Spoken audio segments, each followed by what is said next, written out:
Bueno, buenos días a todos, bienvenidos a una sesión más de la Cátedra Gerardo Molina de la Universidad Libre. Como siempre, pongámonos de pies para escuchar el himno de Colombia.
Sentarse.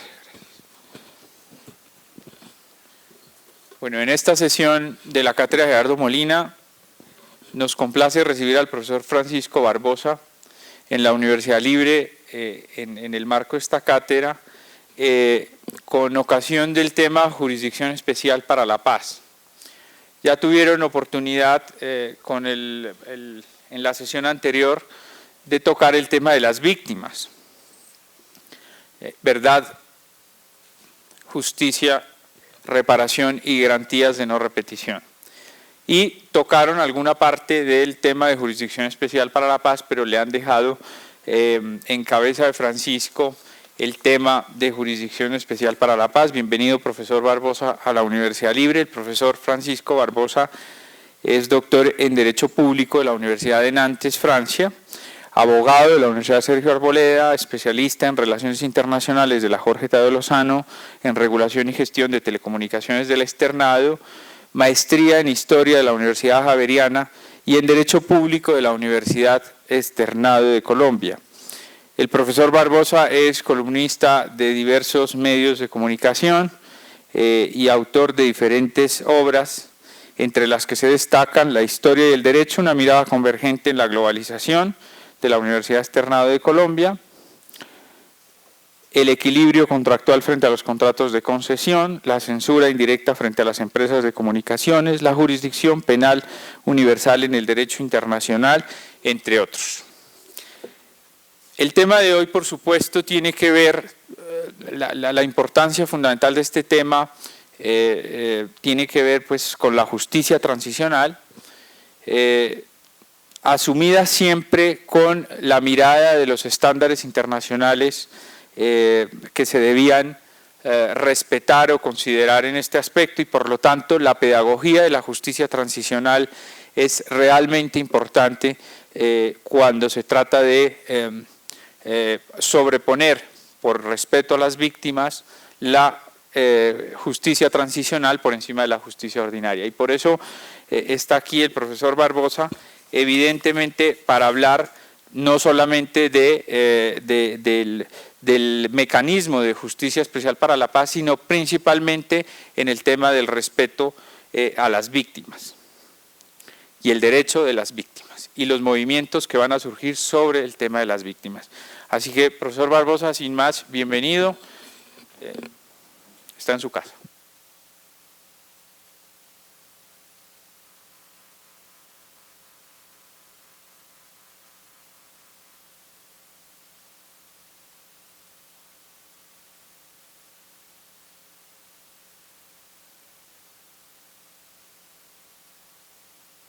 Ya, ahora sí.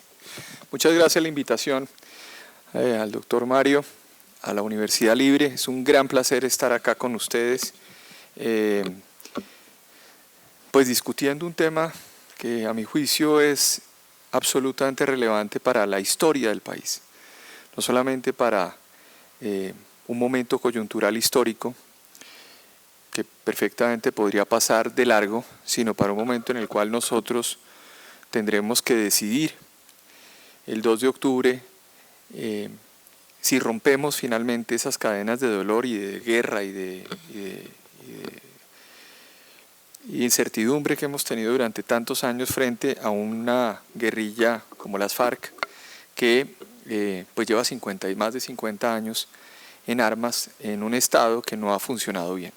Y eso es un poco el eje central, digamos, para entrar a fondo sobre la jurisdicción especial, y es plantear lo siguiente: si este fuera un país normal, si este fuera un país donde las condiciones institucionales históricas hubiesen sido absolutamente normales, si hubiese sido, si es un país donde la justicia operara de forma impecable, y no con el 90 y tanto % de los estudios hablan de 95, 96, 97% de impunidad.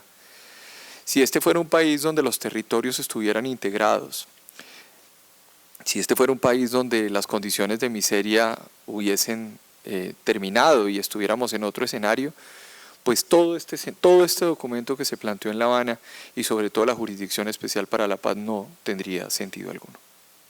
Creo que ese es un eje central de esta discusión, porque normalmente la oposición que se ha planteado a la jurisdicción, y ya vamos a entrar un poco en este debate político-jurídico, es que normalmente esto va a desvertebrar, esto rompe la médula, la columna del Estado de Derecho en Colombia. Claro, pero si yo parto de la base de que esto es una sociedad absolutamente normal, pues efectivamente esos argumentos podrían tener sentido.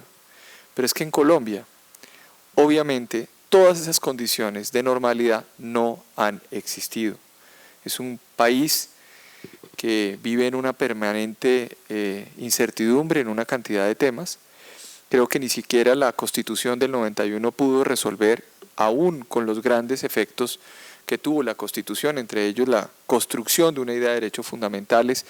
Aún así, es un país con diversos problemas. Y en ese orden de ideas, el presidente Santos planteó la necesidad histórica de hacer esta negociación.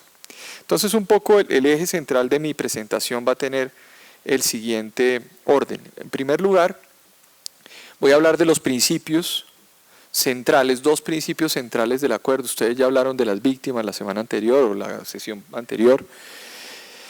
Segundo punto, miraré el tema de las amnistías, los indultos y las disposiciones especiales a la luz de la jurisdicción, un poco para acabar estos multiplicidad de mitos que se han venido planteando sobre el acuerdo.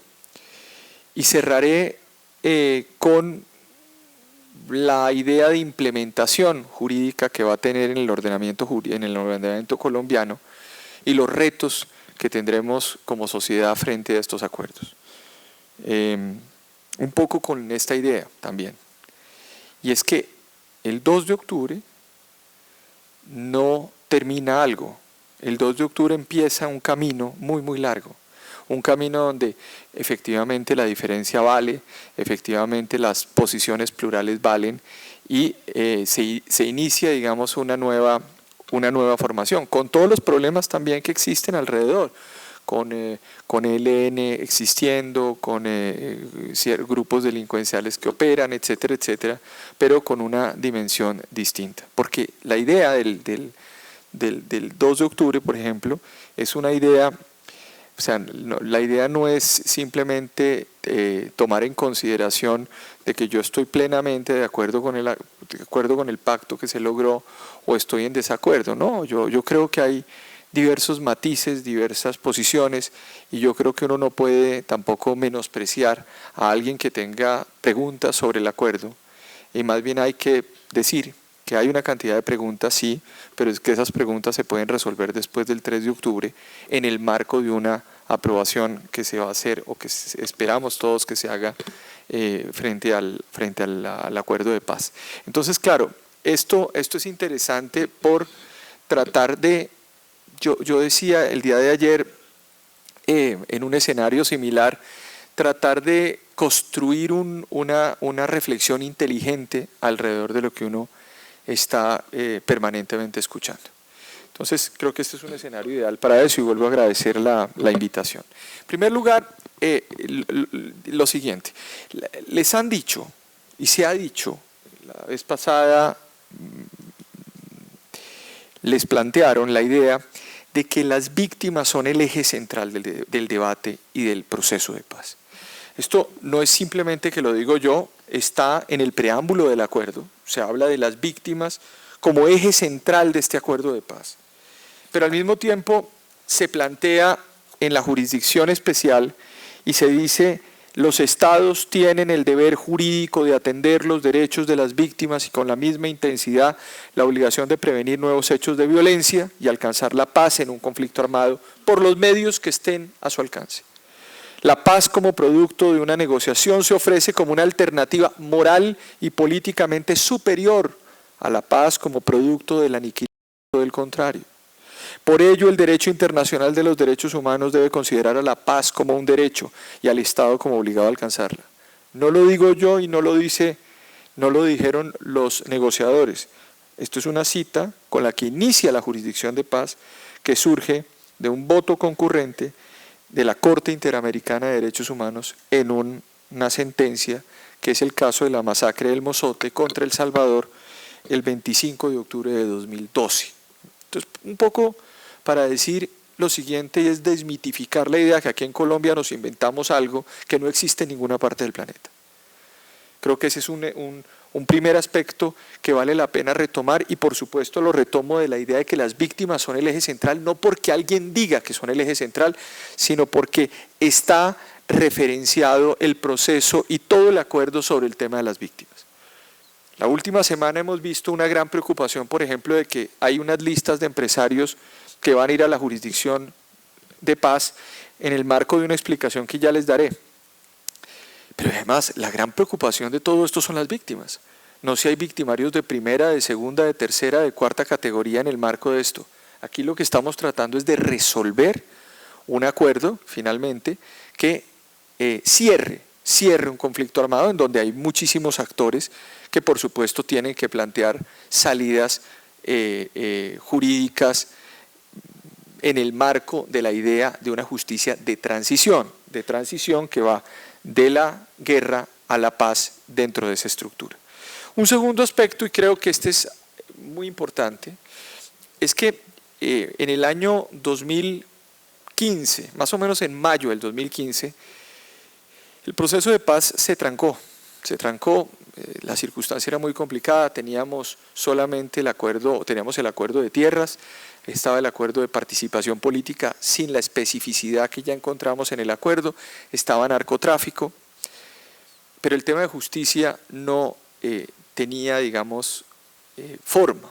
Había un proyecto que el gobierno había presentado, las FARC por supuesto estaban reticentes porque el proyecto de justicia era, en un momento determinado el gobierno planteó la idea de escojan ustedes quiénes se van para la cárcel, y entonces se van unos para la cárcel y otros no se van a la cárcel, etcétera, etcétera, hasta que surgió en el marco de unas discusiones interesantes en las que participé una idea que que se formuló, que yo traje además a colación y que está en el numeral 4 y 5 del acuerdo, que es la idea del margen nacional de apreciación, que le permitía a Colombia diseñar el sistema de justicia propio a las circunstancias del país, a las circunstancias políticas, a las circunstancias estructurales, a las circunstancias de todo tipo que uno encuentra frente a un conflicto armado como el colombiano.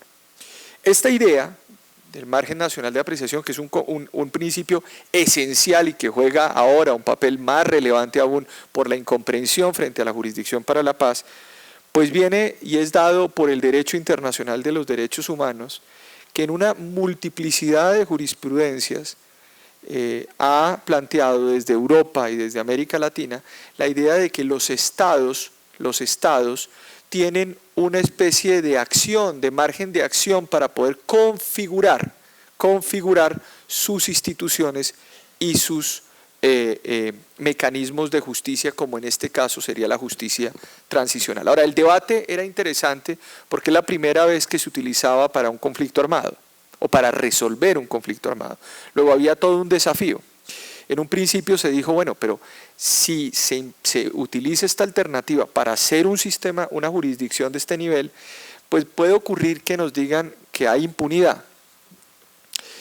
Que hay impunidad en la medida en que efectivamente se dice de golpe es una reacción soberana al Estado o una reacción soberana del Estado a dejar de lado la jurisprudencia de la Corte Interamericana de Derechos Humanos y los estándares que se han establecido para todos estos temas de crímenes de guerra, de lesa humanidad, etc. En el marco de eso se dijo no. El límite que tiene la jurisdicción, que tiene la aplicación, que tiene la construcción de este sistema, es las víctimas. Y otra vez volvemos al tema de las víctimas, porque las víctimas sí son un escenario absolutamente disímil frente a todos los sistemas o los procesos de paz comparados que podemos hacer. Y un poco la idea era, no podemos comparar Salvador con Colombia, ni Guatemala con Colombia, ni Argentina con Colombia, ni Perú, ni Brasil, ni Uruguay. Nosotros tenemos unas particularidades históricas. Claro, en ese momento la opinión pública decía, pero bueno, ¿cuáles son las particularidades históricas? Y ese fue el sentido de la comisión histórica, o la comisión histórica que estudió los diferentes temas. Incluso en ese momento la gente decía, ¿para qué poner a unos historiadores a reflexionar sobre Colombia y sobre el conflicto? Nadie sabía que finalmente ese es el documento que sustenta dos grandes instituciones acá. Uno, la posibilidad de construir el sistema de justicia. Y dos, la posibilidad de alimentar la Comisión de Esclarecimiento de la Verdad. Entonces ahí hay unos escenarios que me parece interesante decirlos porque pues pasan derecho y no, digamos, no se tienen en cuenta ni la gente como que entra a discutir sobre la mecánica del tribunal y qué es lo que pasa con el tribunal, pero lo que quiero decir es que uno para hablar de algo, que es lo que uno efectivamente debe hacer, uno tiene que hablar de esos pilares, de esas bases con las cuales se sustenta el sistema. Entonces, primer punto, el sistema es un sistema que utiliza herramientas de derechos humanos, como la idea del margen nacional de apreciación, o la misma idea internacional de la paz, como planteaba en la sentencia, el voto concurrente del juez Diego García Sayán, y al mismo tiempo se enlaza con el artículo 22 de la Constitución Política en torno a la idea de que la paz es un derecho y un deber de obligatorio cumplimiento. Alguien me lo decía en uno de estos debates públicos tan arduos que hemos tenido en las últimas semanas y me decía, pero es que ese cuento de la paz es una ideología. Sí, sea una ideología. Eso es un mandato constitucional. Es un mandato constitucional. Si dijera otra cosa la Constitución, pues estaríamos en un problema. Pero eso es un mandato de la Constitución, es un derecho y un deber de obligatorio cumplimiento. O si no, de lo contrario, no habría decisiones de la Corte Constitucional ni de los diferentes organismos planteando, digamos, estas circunstancias o estos debates. Este margen de apreciación está en el numeral 4 y el numeral 5 del acuerdo. Ahí se dice que en el ejercicio de dicha autonomía, la autonomía del Estado, aceptada y reconocida por el derecho internacional de los derechos humanos, el Estado puede apreciar y evaluar la complejidad, duración y gravedad del conflicto armado interno con el fin de diseñar y adoptar los mecanismos de justicia para lograr la paz dentro del respeto de los parámetros del derecho internacional, en especial la garantía de los derechos humanos de las víctimas, que está en el punto número 1 y 2 de ese acuerdo. Entonces creo, estos son pilares centrales dentro de esto. Y el tema de la paz, esa paz, este es un artículo, este es un numeral que nadie lee porque es el más pequeñito y además como que no, la gente siente que no dice nada, esos que son pequeñitos y están escondidos son los que más dicen. El último, el 75, dice: todos los operadores del componente de justicia, el sistema de verdad, justicia y reparación, deberán interpretar las normas pertinentes, que es el carácter interpretativo que tendrán los jueces escogidos o los magistrados escogidos en el tribunal y en las diferentes salas, deberán interpretar las normas pertinentes y tomar sus decisiones teniendo como principio orientador que la paz, como derecho síntesis, es condición necesaria para el ejercicio y disfrute de los demás derechos. Esa palabra es interesante, que es un derecho síntesis, porque básicamente nos permite, en mecanismos de ponderación que seguramente existirán, poner la paz en un escenario mucho más importante en un momento determinado que la idea misma de justicia retributiva que muchos tienen en la cabeza en estados normales. O sea, la justicia retributiva funciona en estados normales. Cuando uno le explica esto a quienes fueron los profesores de uno, por ejemplo en Francia, y yo les explico, para ellos aún sigue siendo bastante complejo la comprensión de cómo funciona un sistema de justicia transicional. Entonces casi que se vuelve en un escenario bastante provocador de discusiones jurídicas, pero creo que se han utilizado los principios del derecho internacional, de los derechos humanos, del derecho penal internacional, del derecho constitucional, de las diferentes manifestaciones internacionales que se han dado en Naciones Unidas.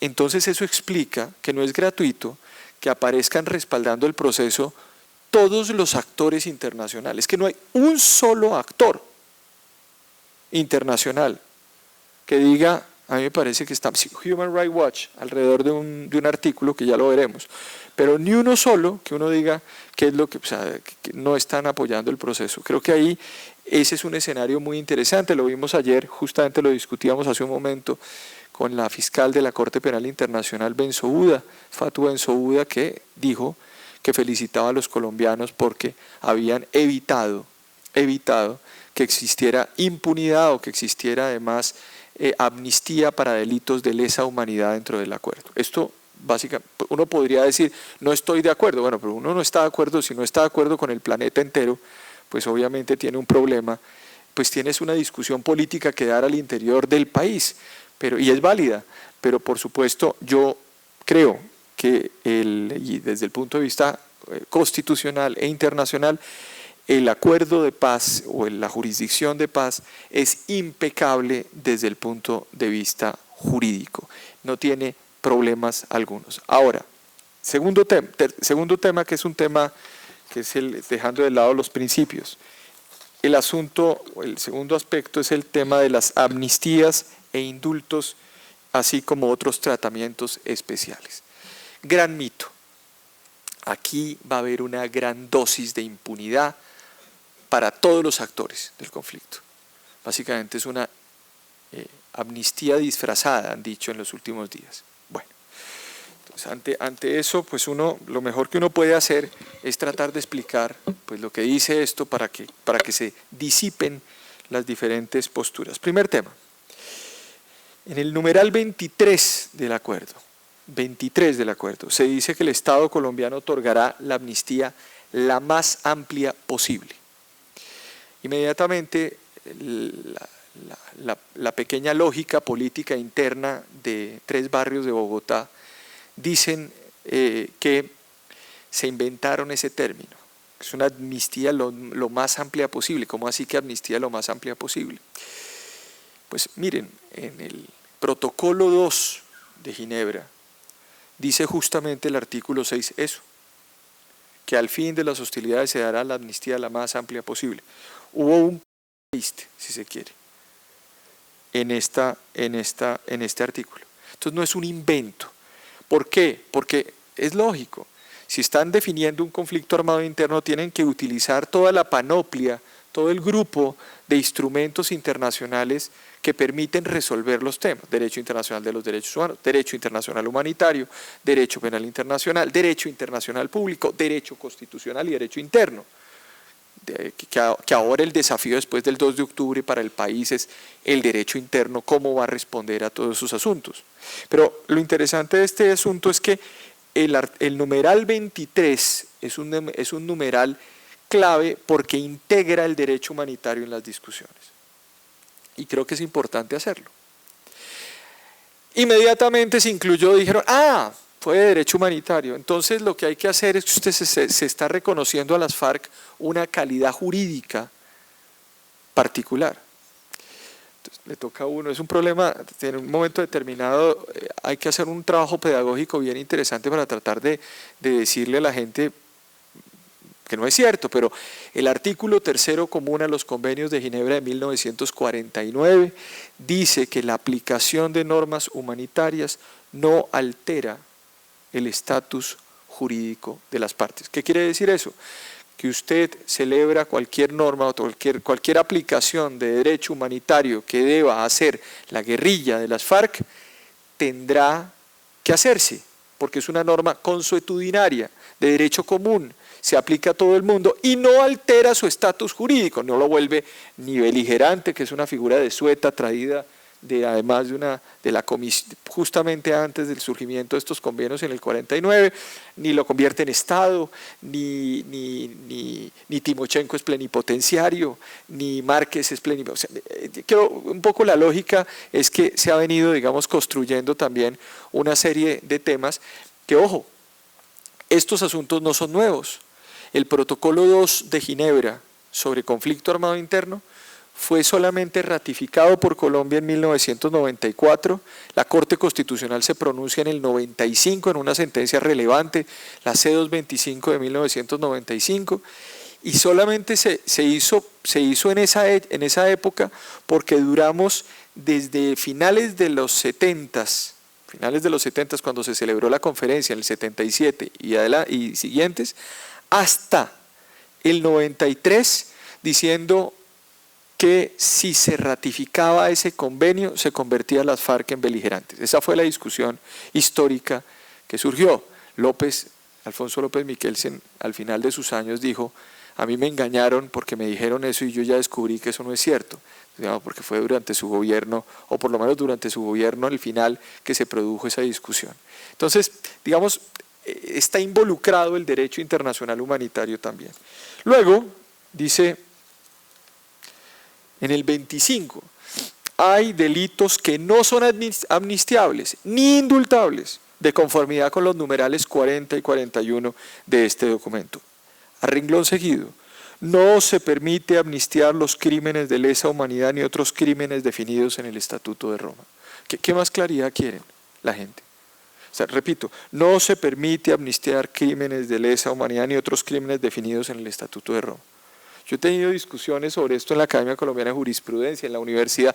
Aún hoy, abogados muy reputados, muy importantes, exconstituyentes, me dicen, Francisco, es que la jurisdicción de paz es terrible porque amnistían los crímenes de lesa humanidad. Entonces uno dice, bueno, pero es que o no leyeron o no quieren leer o en qué partidos se están ubicando, pero ya el tema es muy complicado desde el punto de vista por lo menos de razonamiento cognitivo de quien está hablando con uno. Aquí está muy clara la redacción y posteriormente en el 40 se dice, no serán objeto de amnistía, ni indulto, ni de beneficios equivalentes los delitos de lesa humanidad, el genocidio, los graves crímenes de guerra, la toma de rehenes u otra grave privación de la libertad,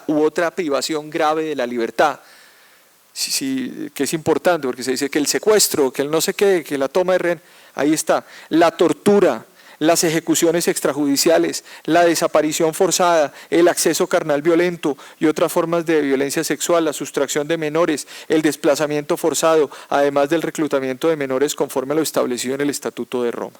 En la ley de amnistía se determinarán las conductas tipificadas en la legislación nacional que no serán amnistiables siempre que se correspondan con los enunciados anteriores. Las normas precisarán el ámbito y el alcance de estas conductas en concordancia con lo previsto en el Estatuto de Roma, en el Derecho Internacional de los Derechos Humanos y en el Derecho Internacional Humanitario. ¿Alguna duda sobre el tema? O sea, es una... Sí, o sea, ¿saben que después de que uno dice eso, dicen sí, pero eso no va a funcionar? Y ya ahí sí, ya uno entra en el escenario, es muy complicado, ya es muy complicado. Porque ya empieza como a girar, que la fiscal Benzoduda pues leyó el 40 y entonces dice, oiga, yo los felicito, finalmente ustedes salen de ese tierrero que han tenido durante 50 años. El mundo entero está reventándose con guerras. Y Colombia da un paso hacia la paz. Esto es como, somos paradójicos históricamente, definitivamente lo somos. Deberíamos normalmente, nunca estamos con la moda del tiempo. La moda del tiempo es matarse. Ponerse bombas, tal, que todo el planeta, hoy París es peligroso, Bruselas es peligroso, pero ahora en Colombia nos metimos dizque en la carreta de lograr la paz y parece que la vamos a lograr, y aún hay hoy personas que dicen, pero ojo, nos van a destruir la paz porque eso viola todo el derecho del mundo y del derecho.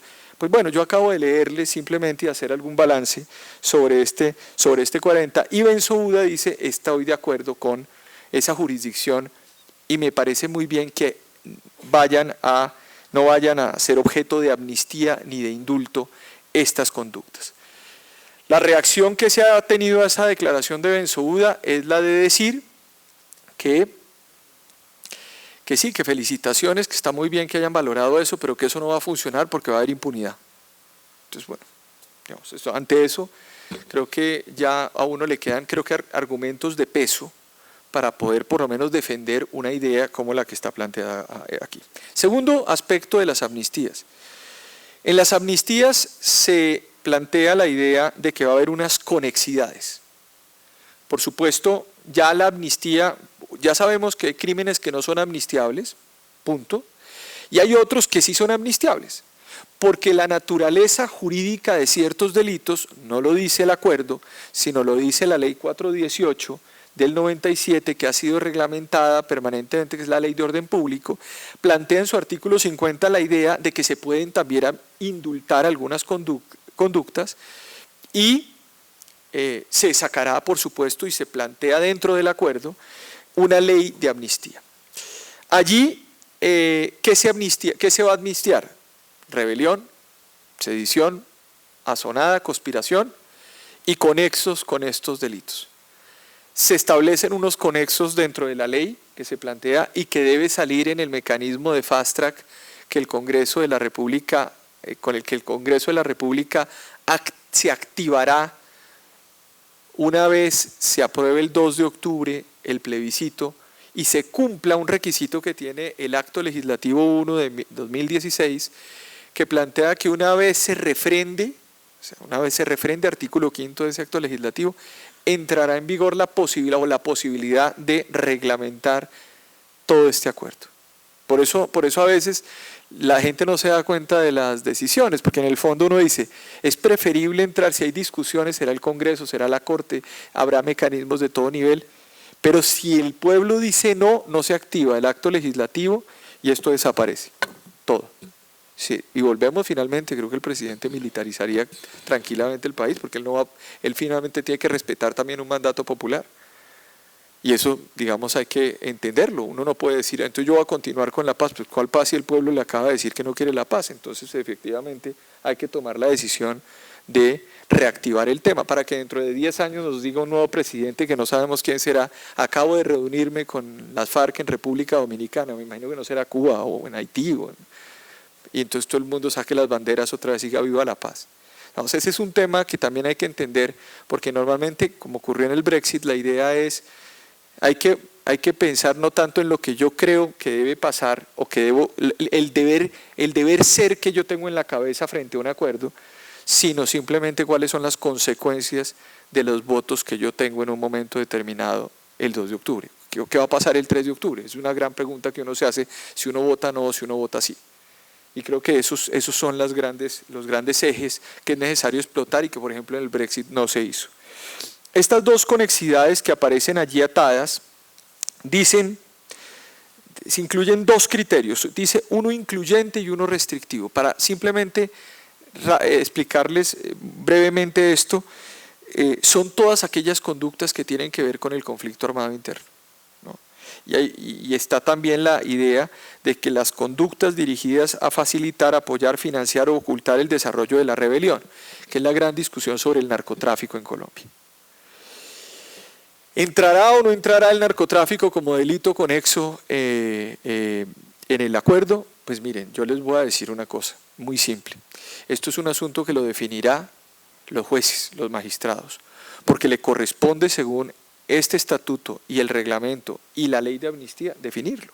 Pero no lo van a hacer además de forma global, lo van a hacer también caso por caso, porque si en un proceso que se adelanta en la sala de reconocimiento de verdad, de responsabilidad y determinación de los hechos dentro del tribunal, se presenta un caso y hay pruebas que demuestran que a una persona específica cumplió la función de narcotráfico por fuera de la estructura de las FARC y que además tiene procesos en ese sentido y no está atado a la rebelión, pues entonces el narcotráfico ahí no será delito conexo. Si ocurrió lo contrario, será delito conexo. ¿Pero quién lo va a definir? Son las preguntas. Pues lo van a definir los jueces. Los jueces. Que ese es un aspecto que me parece también muy relevante y que está además en la ley de amnistía, en el proyecto de ley de amnistía, que tiene 57 artículos, 58 artículos, 59 artículos, y que se va a presentar además de forma prioritaria en el Congreso de la República una vez se presente la refrendación, por obvias razones, como las FARC se van a desmovilizar, se van a mover hacia las zonas veredales o las zonas campamentarias veredales de normalización, pues si no tienen una seguridad jurídica, por lo menos para efectos de los rasos, de los guerrilleros que van a entregar las armas y que tienen que tener por lo menos la aplicación de ese indulto para los delitos de rebelión. Entonces creo que ese es un tema que vale la pena. Alguien me decía en estos días, pero es que no le aplican la rebelión no le aplican tampoco la amnistía por rebelión a los militares. Pero por favor, pero ya en qué mundo estamos. O sea, un guerrillero es un guerrillero y un militar es un militar. Yo no puedo meterle un militar por rebelión. ¿En qué golpe de Estado participó? Entonces, por supuesto que se crea otro mecanismo que aquí lo dice 44. En concordancia con lo anterior respecto de los agentes del Estado se establecerá un trato especial, simultáneo, equilibrado y equitativo basado en el derecho internacional humanitario. Además les mandan un salvavidas que además es válido y que va a ser discutido en el Congreso. La responsabilidad de los miembros de la fuerza pública por los actos de sus subordinados debe fundarse en el control efectivo de la respectiva conducta, en el conocimiento basado en la información a su disposición antes, durante y después de la realización de esa respectiva conducta. Aquí va a haber, por supuesto que les están mandando también un salvavidas a los militares para que no se presente lo del M-19 en el 90, de que unos quedaron amnistiados y los otros están condenados por lo de Palacio de Justicia. Entonces dicen, mire, tratemos de resolver un problema y cerremos el camino. Entonces ese es un aspecto que también quería decirle. Y el otro, que me lo decían, que se generó la discusión esta semana con unas declaraciones que dio en principio el vicepresidente Germán Vargas, posteriormente una respuesta de Humberto de la Calle, y posteriormente una andanada de posiciones en la opinión, en donde había una preocupación, en donde acerca de una lista de empresas que estarían vinculadas al conflicto armado colombiano. Curiosamente la lista la presentó la Universidad Javeriana en un grupo de investigación. Cuando los llamaron a preguntarles que por qué publicaron la lista, ellos dijeron porque nos pareció interesante. ¿Y cuál es el motivo de que en una investigación en una universidad publique una cosa de esas? Preguntas de investigación. No, es que indagamos que había unos nombres y los pusimos. Es una especie de Wikileaks universitario. Entonces pues me parece que uno pues debería haber una mayor responsabilidad también, porque el objetivo no es tampoco producir linchamiento público a ningún actor. Y las preguntas son válidas dentro de esto. ¿Qué dice el acuerdo? Para salir del chisme, digamos, mediático y entrar en lo que dice el acuerdo. Dice, También serán de competencia de la Jurisdicción para la Paz las conductas de financiación y colaboración con los grupos paramilitares, con dos condiciones, porque dijeron, y si los extorsionaron, y si los obligaron, entonces va a haber una cacería de brujas, etc. Con dos condiciones. Una, que no sea resultado de coacciones respecto de aquellas personas que tuvieron, segunda condición, una participación determinante o habitual en la comisión de crímenes de competencia de esta jurisdicción. Es decir, estamos hablando de aquel empresario que de forma habitual, de forma determinante, sin coacción, financió grupos paramilitares. Bueno, si eso está mal, hay que reformar todo el código, el sistema penal, el sistema judicial colombiano, porque básicamente eso es en lo que nos hemos metido en los últimos 15 años en Colombia. ¿De dónde salieron esta postura? Pues sale de una cosa muy simple. En la Fiscalía General de la Nación hay hoy más de 14.000 procesos, según lo que planteaba el exfiscal Montealegre, en los cuales hay empresarios involucrados en este tipo de crímenes bajo unas condiciones. Lo que hacen es enviar o remitir a la jurisdicción de paz esto, llegará a la sala de reconocimiento de verdad, de responsabilidad y determinación de los hechos y conductas, y llegan estos expedientes allá. Si están investigando, se llaman a las personas que los iban a llamar a la fiscalía, los van a llamar acá, o los llaman allá o los llaman acá. Y entonces, en la fiscalía, pues en la fiscalía no hay posibilidad de decir, oiga, yo sí lo hice de forma habitual, tal, o a las pruebas me están diciendo que lo hice, entonces en la fiscalía van a decir, perfecto, 18 años concierto para delinquir más, no sé qué. No, aquí los llaman y les dicen, mire, las pruebas que recogió la fiscalía, en este caso concreto suyo, son estas. ¿Usted qué opina? Diga la verdad. Entonces, si dice la verdad, entonces lo ponen a desminar, me imagino, o lo pondrán a hacer de la mano con los guerrilleros, con una cantidad de gente, a hacer un proceso de reparación en unos términos que son que lo dice el acuerdo, entre 5 y 8 años, que no implica una reclusión carcelaria para la gente. Si dice no, yo no, y además necesito que usted me demuestre, porque la fiscalía no lo demostró, que yo de forma determinante y habitual además lo hice, y no está en el expediente, hasta luego, que te vaya muy bien. Chao, gracias por haber venido. ¿Sí me voy a entender? Aquí no hay que ponerle tampoco tanto misterio a una serie de asuntos que por supuesto se van construyendo pues también por el camino. ¿Quién lo va a definir? Pues por supuesto que hablaba una definición por parte de los jueces. Eso es como si nos ponen, yo decía en estos días, toca hacer casos figurados y ejemplos de ese tipo, pero yo digo, es como discutiendo las formaciones de los dos equipos que van a salir a la cancha. Que porque Falcao está cojo, que es y tal, que no hay que ponerlo, y que James no lo pone Zidane en Madrid, que tal, que sí. Pero no nadie ha entrado a la cancha. Entonces, ¿por qué? Ya nos dijo la FIFA que la formación de Colombia, la estructura, el técnico, la plata que se le está pagando a los jugadores, el estadio cumple con los requisitos, todo está listo, la gente, la boletería, digamos, está circulando normalmente, o sea, todo está hecho para el partido. Ahora, si yo lo que considero es que lo que hay es que abolir el fútbol, que es un poco el no, pues ahí está, ese sí es otro escenario completamente distinto. O sea, si usted quiere y no le gusta el fútbol, pues ya es otro problema suyo. Pero en la medida en que esto ya está montado, el espectáculo está listo, las boletas vendidas, entonces dicen, bueno, está bien, no vamos a abolir el fútbol, pero es que nos van a golear. Bueno, es un poco es un poco lo figurativo a propósito de estas jornadas futboleras que tenemos con la selección, que vale la pena tomar en cuenta. Esos serían como el eje central de lo que yo les podría decir de amnistías. Hay muchos temas, por supuesto, muchísimos. Creo que vale la pena más hacerlos después del 4 de octubre y se pueden discutir a la luz de todo lo que va a hacer el Congreso de la República, de lo que tendrá que decidir la Corte Constitucional, de los ajustes que van a tener. Ajustes, quiero decir, no desvertebrar un sistema como estos, sino al mismo tiempo plantear unos escenarios de mejoría. sobre todo en participación de las víctimas en las audiencias, evitar que, por ejemplo, se envíen documentos diciendo nosotros no queremos participar en la audiencia, pero reconocemos la responsabilidad que lo permite. Entonces, decirle, no, mira, la justicia transicional, el eje central de las víctimas tiene que haber, ojalá con los canales públicos, privados, transmitiendo las audiencias en las plazas de los lugares, haciendo los desminados y poniendo en tiempo real los desminados. Esto se hizo en Sudáfrica, por ejemplo. Nos vamos a meter en una dinámica de país, por supuesto. Yo decía el otro día, lo que ha pasado en Colombia es que hemos vivido, sobre todo en las ciudades, como vivir en una casa de 500 metros, con todas las cortinas cerradas, pero además con jacuzzi adentro de la casa, con todos los beneficios, con atención.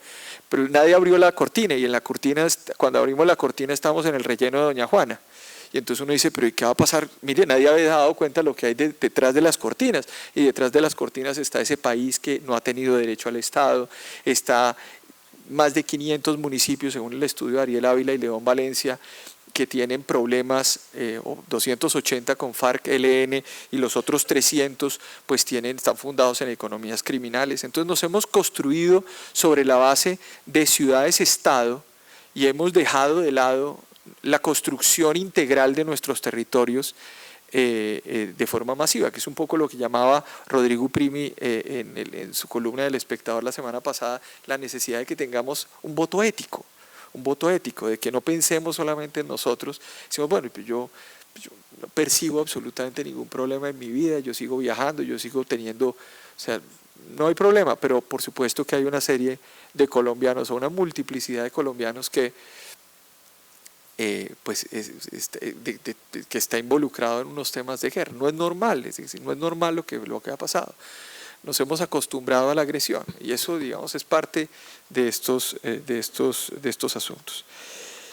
Sobre el procedimiento y los órganos del sistema, voy a hacer referencia un poco a la otra gran crítica que se ha dado, el otro gran mito, y es el tema de las sanciones. Se ha dicho que la sanción tiene que ser una sanción carcelaria o intramural. Debe haber una justicia retributiva. Entonces se dice, ustedes lo que acaban de hacer dicen que no hay amnistía, pero por debajo de cuerda los van a mandar para la casa o para el Congreso. Ese es el truco que tienen. Bueno, entonces vamos a mirar un poco, primero a nivel internacional, qué significa eso. A nivel internacional no existe ninguna obligación de imponer una pena en un proceso de justicia transicional. No existe. Yo el otro día se lo dije, creo que ¿cómo se llama? Es que se me olvida el del Centro de Democracia, se me olvidan muchos, pero a Rangel. Le dije, ¿dónde dice? No dice, me dice, no, pero en los principios universales de la historia del mundo y del derecho y del espíritu, ¿dónde dice? ¿Qué dice? ¿Qué dice el derecho internacional? El derecho internacional dice, debe existir una obligación de investigación y sanción para los crímenes de lesa humanidad. Investigación, juzgamiento y sanción. Dice la Corte Interamericana, lo dice en una pluralidad de sentencias, sobre todo en las sentencias donde proscribió la amnistía general o las autoamnistías que se dieron en una multiplicidad de países, casos como Barrios Altos contra Perú, año 2002, caso La Cantuta contra Perú, 2006, caso Almonacida Arellano contra Chile, 2006, caso Gómez Lún contra Brasil, por la amnistía que se dio después del regreso a la democracia en el 85, sentencia, si no estoy mal, 2010, caso Hellman contra Uruguay, 2011, caso Masacre del Mozote contra Salvador, 2012. Son como un cúmulo, son como los fallos relevantes del sistema sistema interamericano. Es que me lo sepa todos absolutamente, pero como estoy escribiendo un libro que tengo que entregar en 15, en un mes sobre esto de justicia transicional, entonces pues he tenido que leerlas todas en estos días, entonces me las sé todas y me sé hasta las citas que puse, pero eso es otro cuento. Esas sentencias son sentencias en donde se dijo lo siguiente: no es posible que usted coja y haga borrón y cuenta nueva. O sea, usted no puede coger a todo el mundo y decir atentamente un saludo cordial, todos quedan perdonados, chao. Todas las amnistías que estoy hablando fueron sin víctimas. Primer elemento central. 2, todas, sin excepción, se dieron con decretos que dejaban, digamos, de lado cualquier mecanismo de justicia transicional. Cuando hablo de justicia transicional hablo de verdad, reparación y garantías de no repetición. Estando en Ecuador hace poco, me decían, oiga, un profesor me decía, ¿sabe qué es lo más interesante del proceso colombiano? Que por primera vez que yo veo, se va a hablar de verdad. Y yo decía, si hacen lo de la verdad, ese proceso queda, mejor dicho, impecable para el planeta. Cuando justamente lo que se busca es ocultar la verdad después de los procesos de amnistías. Entonces creo que son relevantes estos aspectos para tenerlos en cuenta. De ahí viene la idea de que por supuesto le digan a uno, es que viola el sistema interamericano y los precedentes del sistema interamericano. Uno aplica en derecho un precedente si tiene relación directa con el caso concreto que uno tenga. Si no tiene relación directa, pues ese precedente pues no sirve. Entonces, en el caso concreto colombiano, todos esos precedentes son precedentes inaplicables. No ha habido casos. Solamente una referencia en el 2012, en el caso del Mozote de García Ramírez, que lo citan en el primer punto de la jurisdicción, en donde dice, ojo, si hay paz y hay justicia y hay como justicia transicional, ojo, la paz es importante porque es derecho síntesis 75 y Colombia tiene la posibilidad de construir eso. Entonces, esa obligación de sanción hay que acatarla. Cuando uno mira la jurisdicción de paz, pues la jurisdicción de paz ¿qué tiene? Tiene una estructura que se hace sobre la base de varias salas y un tribunal. Pero cuando uno observa las sanciones dice, las sanciones sí están establecidas. Usted va a la sala, dice, yo fui responsable, o dice, yo no fui responsable. Si dice, yo no fui responsable, va a una unidad de investigación, que es como una fiscalía, y esa fiscalía investiga y si encuentra méritos, acusa ante el Tribunal de Paz. Va a la sección de primera instancia. Bueno, es un tema técnico, digamos, que no vale la pena aquí entrar en toda la discusión de las salas y de las secciones, etc. Pero básicamente va al tribunal. ¿Y el tribunal qué profiere? Pues profiere una decisión de carácter judicial por medio de la cual impone una sanción, sanciones que están previstas en el acuerdo desde diferentes puntos de vista. Para aquellos que dicen la verdad, 5 a 8 años de prisión, de 5 a 8 años de una restricción de libertad, con unos compromisos de reparación. Si no hay compromisos de reparación, no va a haber posibilidad de hacer eso. Es decir, se pondera y se dice, bueno, ¿qué hacemos? ¿Lo mandamos a la modelo o no lo mandamos a la modelo? No, este es un caso que tiene justicia transicional, pero tiene una sanción efectiva de 5 a 8 años, una restricción, y esa restricción ¿qué va a implicar? Bueno, va a tener que desminar. Yo les digo una cosa, que es muy clara. Yo creo que si uno le dice a una persona de estas, usted quiere quedarse en la modelo escuchando música y grupos vallenatos, digamos, desde diferentes y conciertos y todo tipo de cosas, como ha pasado también con los grupos paramilitares en la cárcel, o lo van a meter en el orejón a empezar a desminar, yo prefiero la modelo. Porque es que, mejor dicho, el asunto es más complejo de lo que uno cree. Lo que pasa es que acá uno está en Bogotá convencido de que el país es esto. De hecho, la gente está convencida de que la desmovilización de las FARC va a implicar que se vengan para Bogotá. ¿Ustedes creen que una persona de esa sueña con venirse a Bogotá? De hecho, nosotros queremos huirle a Bogotá. Y mucha gente, por supuesto que no, hay condiciones de idiosincrasia, condiciones de cultura que están atadas a territorios históricamente comprometidos o abandonados por el Estado y que se han cooptado por diferentes grupos, donde el derecho al Estado ha estado marcado por otro tipo de cosas. Pero si una persona no dice la verdad, no solamente que no diga la verdad, es que aparezcan pruebas que además planteen que no está diciendo la verdad, corre el riesgo de irse a la cárcel de 15 a 20 años de prisión efectiva, de prisión. Claro, cuando lee Bensouda, la fiscal de la Corte, dice, déjeme ver, no hay amnistía, déjeme ver las sanciones. ¿Ustedes creen que uno es tan imbécil de fiscal de una Corte Penal Internacional de no leer completo el documento? Leyó el 40 y entonces, y el procurador respondió ayer diciendo que quería felicitar a la fiscal de la Corte porque ella sí sabía, porque ella dijo de las sanciones. Pues por supuesto, porque las leyó. Las sanciones están ahí. O sea, aquí no hay que finalmente ser tampoco tirárselas de genio para darse cuenta que pues el sistema está un sistema bien construido. 2, la Corte Penal Internacional, lo dijo Gustavo Gallón en una columna, en una entrevista el lunes, creo que el domingo en El Espectador, con Cecilia Orozco,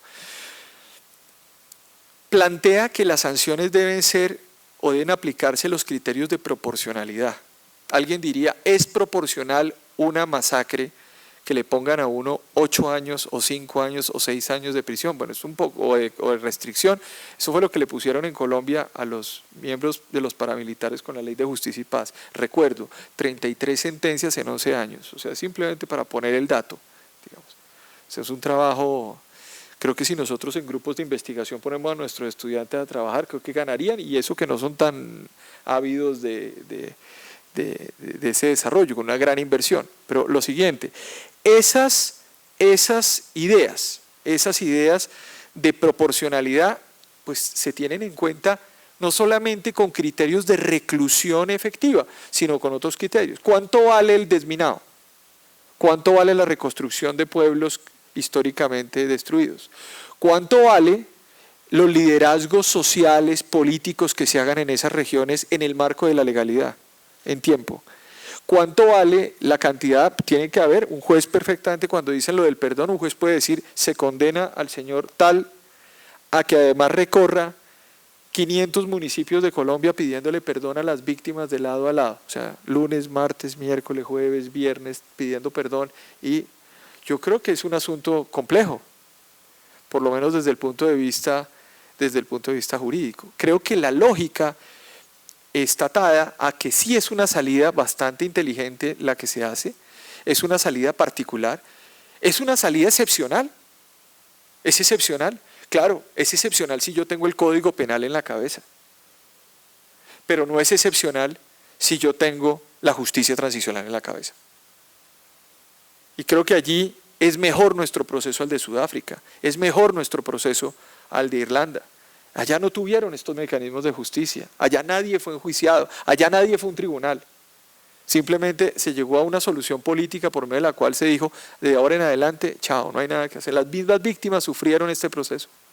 Entonces creo que el tema de las sanciones, y yo lo remito a la lectura, allí está, no hay que ser muy docto en los temas, pero ahí están las sanciones que se establecen en el acuerdo, están en el numeral 60, ahí están las sanciones del acuerdo, en el numeral 60. Esos 3 ejes, digamos, son la jurisdicción de paz. Ahora, para terminar, no sé cuánto tiempo tenemos. ¿Cuánto? 30 minutos, ok. Estos serían como los ejes centrales de la jurisdicción que yo les decía. Unos principios generales, una lógica y una discusión sobre amnistía, indulto y otros asuntos particulares, el funcionamiento del tribunal, por supuesto, y en las sanciones. Son como los 4 ejes que uno diría, esa es la jurisdicción de paz. Viene la implementación. Y sobre la implementación quisiera decir lo siguiente. El 14 de mayo, o 12 de mayo de este año, las FARC y el gobierno presentaron la idea de que el acuerdo de paz se elevara a la categoría de acuerdo especial a la luz del derecho internacional humanitario. Le dieron una salida internacional y una salida nacional, que es un poco el escenario que vamos a ver en los próximos meses en el Congreso de la República. Sobre eso, tendríamos que decir varias cosas. La primera sobre el acuerdo especial a nivel internacional. Otro de los mitos alrededor de esta implementación es que se dice, un poco lo ato a lo que había dicho previamente, que elevar el acuerdo especial final a una disposición del derecho humanitario convertía a las FARC en Estado. Y que eso era un tratado internacional. Esta es una postura, además, por ejemplo, que la tiene Enrique Gaviria Liévano en la Academia, y escribieron un artículo, se escribió con Marco Gerardo Monroy Cabra diciendo lo mismo, que el Estado se acabó, que el mundo terminó, que un poco también eso yo lo entiendo en el marco de la vida, es decir, yo lo entendía porque sociológicamente estuve leyendo un libro, se llama Senectut, de Svabo, y decía, definitivamente cuando se ha transitado también ciertos momentos en la vida, llega un momento en que uno se casa con lo que conoce y no se casa con lo que no conoce. Efectivamente, es muy difícil haber resuelto la Segunda Guerra Mundial con los grandes juristas y las grandes personas que resolvieron esto. Eran personas que estaban diciendo qué va a pasar con la otra vida que nos falta en el marco de todo esto. Seguimos matándonos, como decía Stalin, que pidió 100.000 muertos, 100.000 alemanes muertos para justificar el 1.000.000 de muertos que produjeron los alemanes en Rusia. Entonces Churchill lo miró y le dijo, usted está loco, hermano, tome 60, pero no, o si no nos metemos en otra guerra que no va a terminar nunca. Entonces, esto es difícil de comprender el asunto, pero el acuerdo final tiene entonces dos visiones. Una, acuerdo especial. ¿Por qué se hizo acuerdo especial? Porque el derecho humanitario permite no solamente reglamentar el conflicto armado, sino el derecho humanitario permite terminar un conflicto armado. Desde ningún punto de vista uno puede pensar que a uno le sirve el derecho humanitario solamente para regular cómo matarse y no para terminar una guerra. Si es que realmente es absolutamente, es que ese fue el debate nacional que hubo y que ha existido en los últimos tiempos. La Corte Constitucional, sentencia C-225 del 95, que ya cité, dijo, a propósito del protocolo 2, dijo, el derecho humanitario puede servir para terminar un conflicto.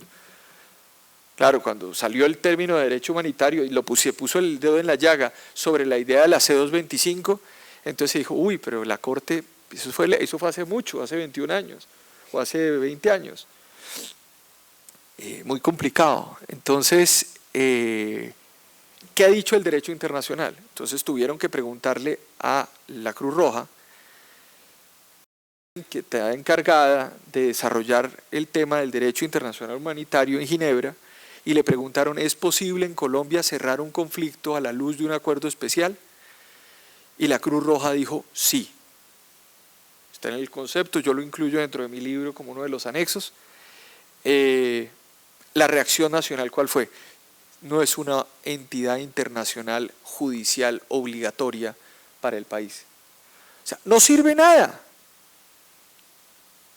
No sirve, o sea, si no le pregunto al derecho, la fiscal yo creo que ya va a ser como eliminada como figura de autoridad, porque ya lo dijeron ayer, es que es la fiscal, no son los jueces de la Corte. Entonces uno ya dice esto. Pero cuando vino el vicefiscal aquí al Rosario a decir que tenía dudas hace un año, el vicefiscal tenía dudas sobre el tema, ahí sí todo el mundo se colgó de la idea, o sea, la oposición se colgó de la idea de que el vicefiscal vino y dijo, advirtió de que el derecho humanitario o de que no se podía aceptar un acuerdo de justicia en esos términos. Es un poco las paradojas de todas estas discusiones que se han venido presentando. Entonces el derecho humanitario sí sirve para terminar un conflicto, sí sirve. En ese debate internacional interno, Corte Constitucional, jurisdicción la idea, la Cruz Roja, y al mismo tiempo el sistema interamericano en una multiplicidad de casos ha puesto a hablar el derecho humanitario con el derecho de los derechos humanos, caso por ejemplo en Colombia con algunas masacres que desgraciadamente han tenido repercusiones en el sistema interamericano y que han mostrado la realidad, o afortunadamente han mostrado la realidad del país, caso Mapiripán, el mismo caso de la Tablada en Argentina, etcétera. Yo metí un poco de discusión en torno a que en una columna dije que terminó generando además una ayuda también para el gobierno, como Humberto de la Calle lo reconoció públicamente, diciendo: en Colombia hemos utilizado también los acuerdos humanitarios para resolver nuestros problemas. ¿Cómo así? ¿En dónde? Entonces yo puse el caso. En 1902, en junio de 1902, el presidente marroquín indulta con fundamento en normas internas a todo un cúmulo de guerrilleros o de los combatientes que estaban en la guerra de los 1000 días, son los combatientes liberales. Y posteriormente firma un acuerdo que se llama Acuerdo de Armisticio, y ese acuerdo de armisticio lo lleva al Congreso, lo discuten sin aprobación en el Congreso de la República y lo firman los dos generales, el general conservador y el general liberal, y se acaba la guerra en Colombia. ¿Ustedes saben con fundamento en qué se hizo? Se hizo con fundamento en una ley, que es la ley, el Código Penal Militar de 1881. ¿Y saben qué tenía ese Código Penal Militar?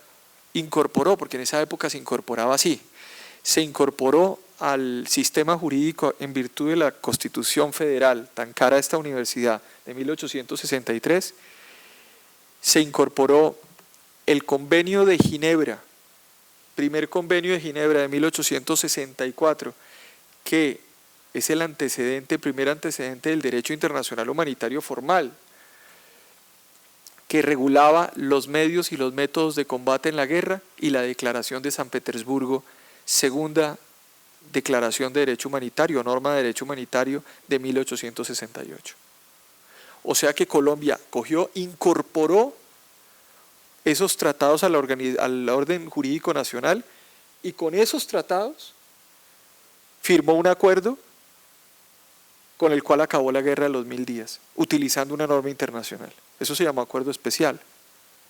O sea que nosotros también hemos tratado, o sea, han utilizado estos mecanismos que no son estrambóticos de decir: hombre, ante el mundo, nosotros de verdad queremos la paz, y se utiliza el camino de que cerramos esto por acuerdo especial, se envía al Consejo Federal Suizo. ¿Por qué el Consejo Federal Suizo? Porque además es el país en donde tiene sede la Cruz Roja, porque es un tema humanitario, y en segundo término se deposita en el Consejo de Seguridad de Naciones Unidas, para que el Consejo de Seguridad de Naciones Unidas saque una resolución, que ya la expidió, y se incluye el acuerdo final especial como parte de esa resolución. Alguien preguntaría: ¿por qué? Hay dos razones.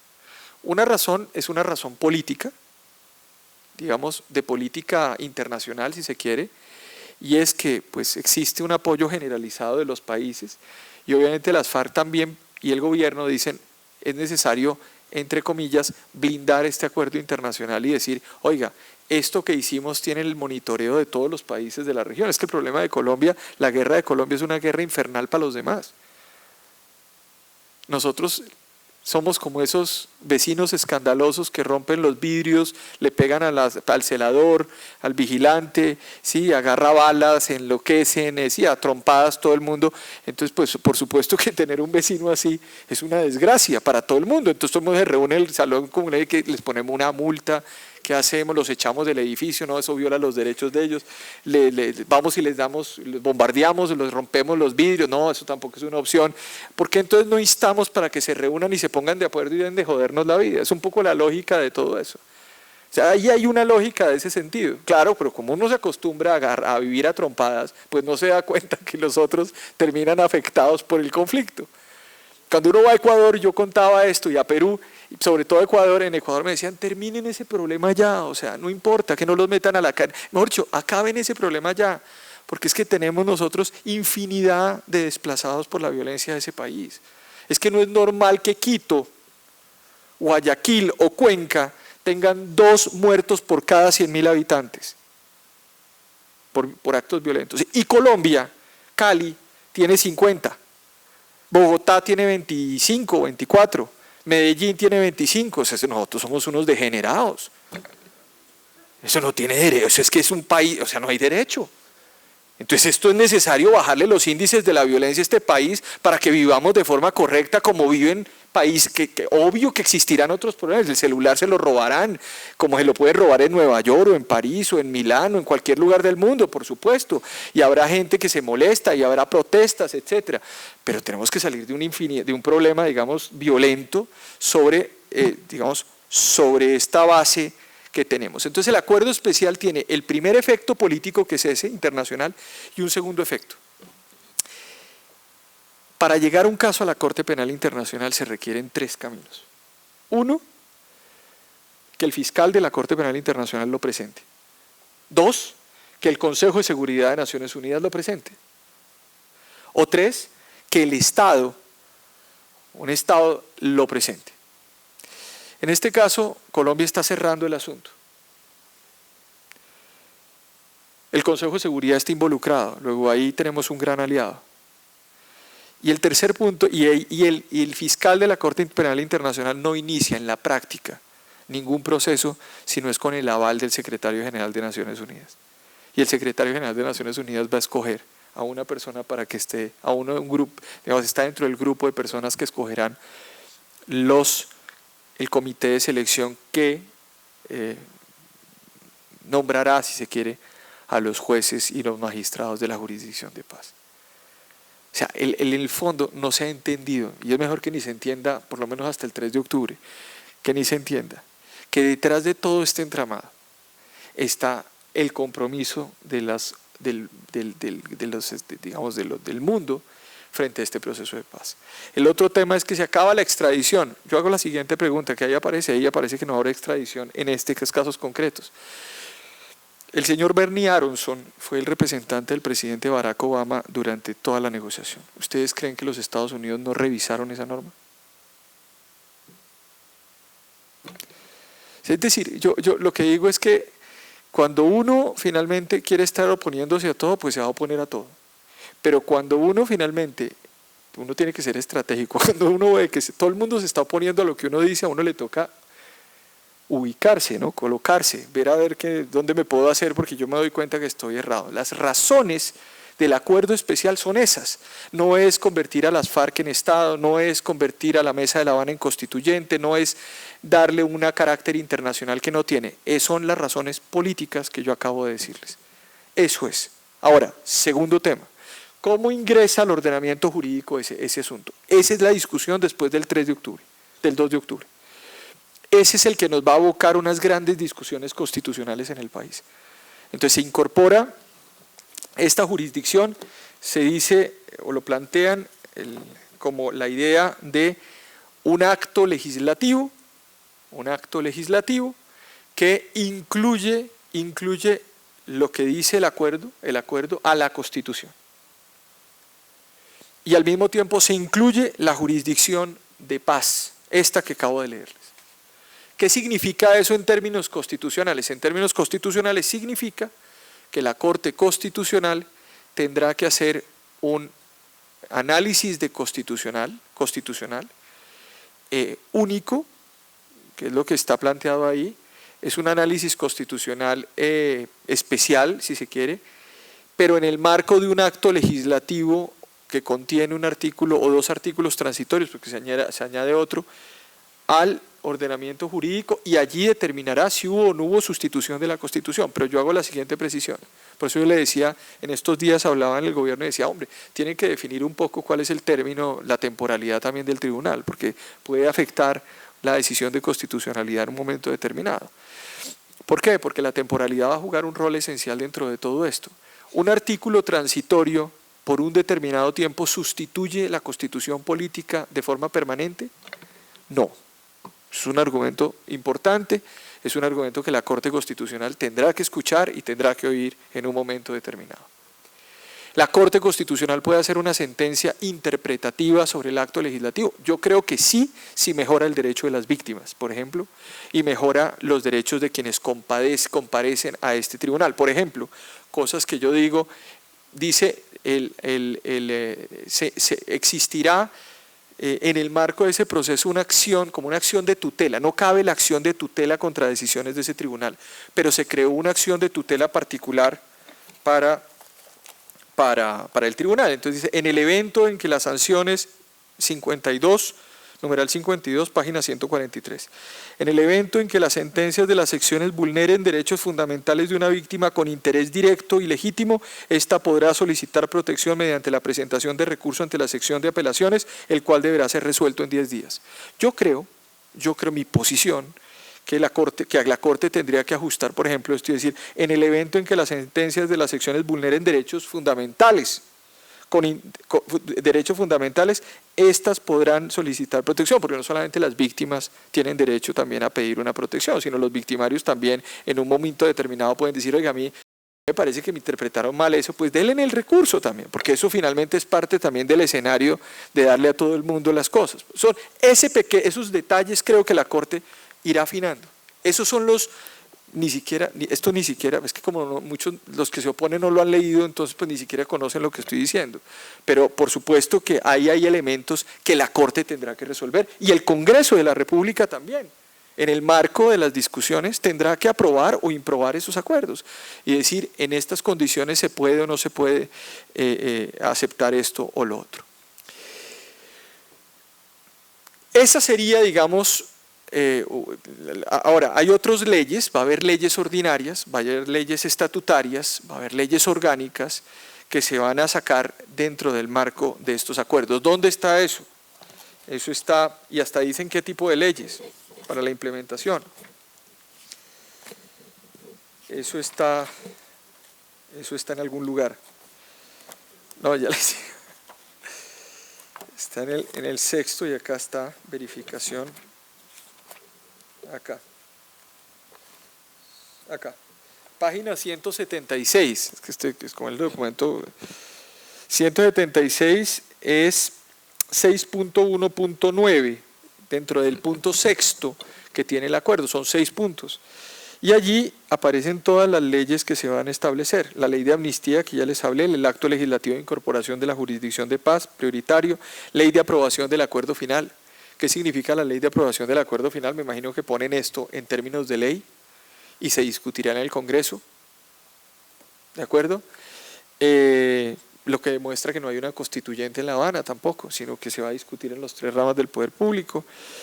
Las 3 normas anteriores se tramitarán simultáneamente: el acto legislativo de incorporación del acuerdo final a la Constitución Política, acto legislativo y normas de organización sobre la unidad de búsqueda de personas desaparecidas, ley sobre unidad para la investigación y desmantelamiento de las organizaciones criminales, entre ellas sucesoras del paramilitarismo, ley de tratamiento penal diferenciado para los delitos relacionados con cultivos de usos ilícitos, cuando los condenados o procesados sean campesinos no pertenecientes a organizaciones criminales, y todo eso tendrá que discutirse en el Congreso cómo se van a hacer esas leyes.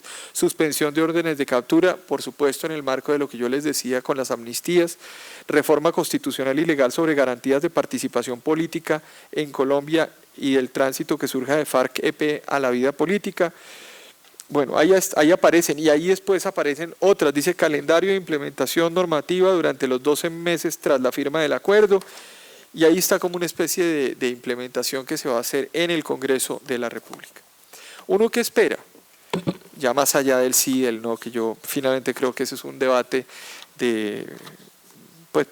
un debate politiquero, digamos, que se esté presentando en Colombia. Ya les expliqué lo más difícil del acuerdo.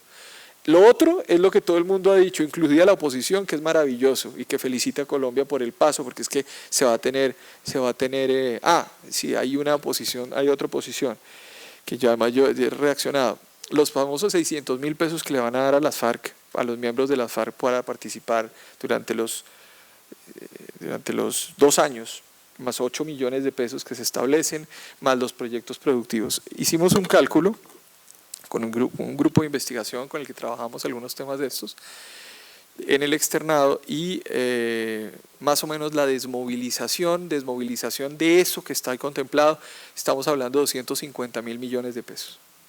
¿Saben cuánto vale el plebiscito? Convocar solamente el plebiscito, 300.000 millones de pesos. O sea, es más caro convocar el plebiscito que desmantelar una guerrilla que lleva 60 años combatiendo en Colombia. Pero más aún, alguien diría, no, pero es que vale más por todas las inversiones que están involucradas. Es natural que haya inversiones. Con FARC o sin FARC, el campo tiene que recibir inversiones en Colombia. Pero más aún, les doy otro dato que vale la pena hacerlo. Colombia gasta anualmente 27 billones, repito, billones de pesos en gastos de defensa. De los cuales hay 17 billones de pesos que son solamente funcionamiento. Hay 10 billones de inversión, helicópteros y tal. Y esto cuesta 250.000. ¿Por qué no coger un pedacito de esos dos? No es que estamos en paz. Creo que quitando los escoltas de todos los políticos y de todos los magistrados y de todas estas personas que andan y ponerlos a coger Transmilenio como nos toca a todos los ciudadanos de la ciudad o en su carrito echando su propia gasolina, ya con eso conseguiríamos los 250.000 millones de pesos. Con eso solamente. Y se resuelve un problema, porque no es que estamos en paz y ya no estamos en guerra. Eso incluso es muy interesante, incluso para los otros países que envían diplomáticos a Colombia y viven con primas de país en riesgo. Se les desaparece la prima de país en riesgo y les va a tocar ganar ahora, les va a tocar ir a buscar chanfa en Sudán del Sur, del Norte, en Corea, pero pues Colombia, por lo menos en el papel, estamos en paz y obviamente el proceso de transformación será diferente. Esos eran los ejes centrales, digamos, lo problemático de todo esto era justamente lo de justicia. La participación política, por supuesto, que van a hacer un tránsito a la vida política, pues natural, o sea, es natural que van a hacer un tránsito a la vida política. ¿Que por qué les van a permitir participar en política? Pero entonces, ¿qué hacemos? O sea, entonces se les invita a que entreguen las armas para darles plomo, digamos, no es la alternativa. Que se les va a dar curules. En la UP tenía 9 curules al Senado y tenía 17 a la Cámara cuando los exterminaron. Impresionante. A esto les van a decir, vaya y pelee por sus curules, y si no las logra, le llenamos el cupo hasta 5 en el Senado y 5 en Cámara. Pero además le ampliamos el número de senadores y de representantes. ¿Saben qué significa eso? Pues que las mayorías van a ser mucho mayores. Se requieren mayorías. No es lo mismo decirle que le voy a dar 5 a usted con 100 o 102 a que le voy a dar a usted 5 con 107. Que la gente no ha entendido. Que las 16 circunscripciones, pues son circunscripciones efectivamente que se tienen que crear en el país y que son circunscripciones en las cuales muchísimos movimientos sociales, políticos, de todo nivel, van a participar activamente dentro de eso, ampliándose las mayorías en la Cámara. Grandes discusiones que se vendrán. Bueno, si todo esto, por supuesto, resulta y se generan, digamos, esas implementaciones, o se generan diversos problemas, o se va a tratar de amoldar al país también, a ese nuevo país. En la página 5, y con eso termino, del acuerdo, que tampoco ha trascendido mucho, se dice lo siguiente. Por lo anterior, el gobierno de Colombia y las FARC, con el ánimo de consolidar aún más las bases sobre las que se edificará la paz y la reconciliación nacional, una vez realizado el plebiscito, convocarán a todos los partidos, movimientos políticos y sociales y a todas las fuerzas vivas del país a concertar un gran acuerdo político nacional encaminado a definir las reformas y ajustes institucionales necesarios para atender los retos que la paz demande, poniendo en marcha un nuevo marco de convivencia político y social. Está establecido ahí, básicamente, la idea de una constituyente con posterioridad a todas estas discusiones que seguramente traerán la visión de un nuevo país, una nueva sociedad mucho más incluyente, mucho más justa, diferente a la que hemos tenido en los últimos 52 años. Muchas gracias.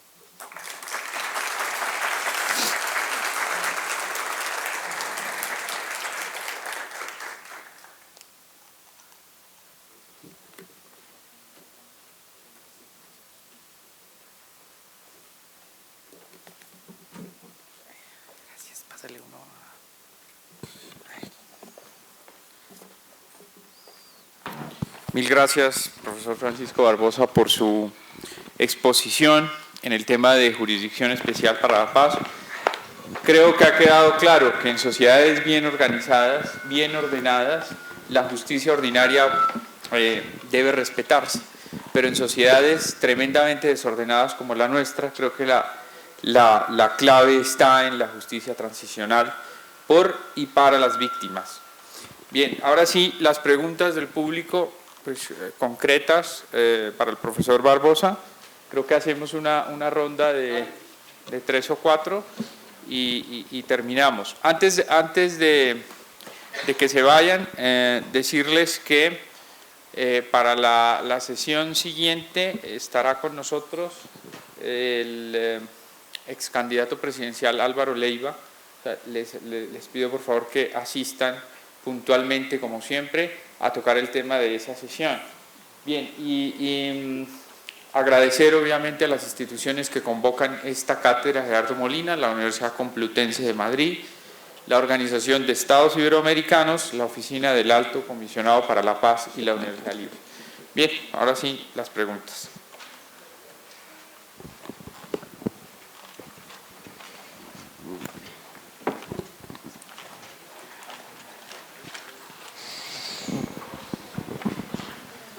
Gracias.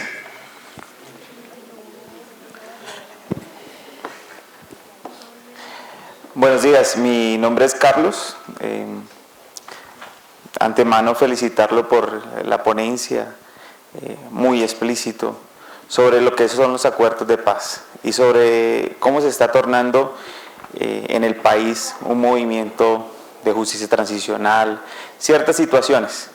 Pero digamos que me cae unas ciertas inquietudes sobre el proceso de paz, y va más a los operadores judiciales, y va más a esas personas que van a estar en ese Tribunal Especial de Paz, que van a estar realizando todo lo acorde a la justicia transicional, sobre el tema de cómo van a posicionar los delitos o cómo van a posicionar estas faltas jurídicas. Toda vez de que si analizamos, por ejemplo, jurisprudencia como la C291 del 2007, donde hablan de inexequibilidad, algunas expresiones como son de combatientes o del otro lado, que muy bien ha hecho país en el 2000 con la ley 599, que es nuestro Código Penal, en adjuntar desde el artículo 134 en adelante, digamos que algunas conductas que van con el derecho internacional humanitario, que tienen como accionar dos verbos rectores, que es en ocasión y en desarrollo del conflicto armado. Vamos a la pregunta, por favor. Si vemos la sentencia en la introducción, encontramos un gran vacío al momento de tipificar la conducta de estas personas que son del otro lado, o que son de estos grupos disidentes o los GAO, los grupos armados organizados.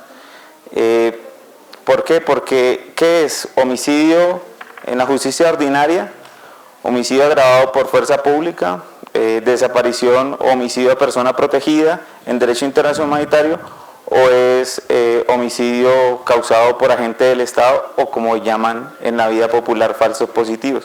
De pronto ahí quería centrar mi pregunta. A los asistentes preguntas concretas en atención al respeto y consideración de las asistentes al diplomado. Por favor, siguiente pregunta.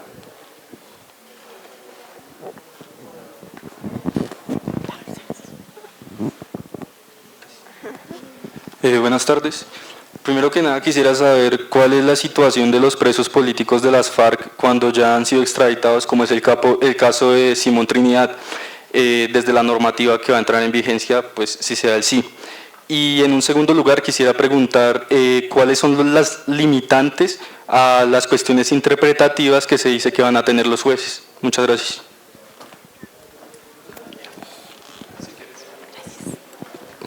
Creo que hay una tercera. Repetimos el caso de Simón Trinidad y las limitantes. Listo. Dos preguntas más.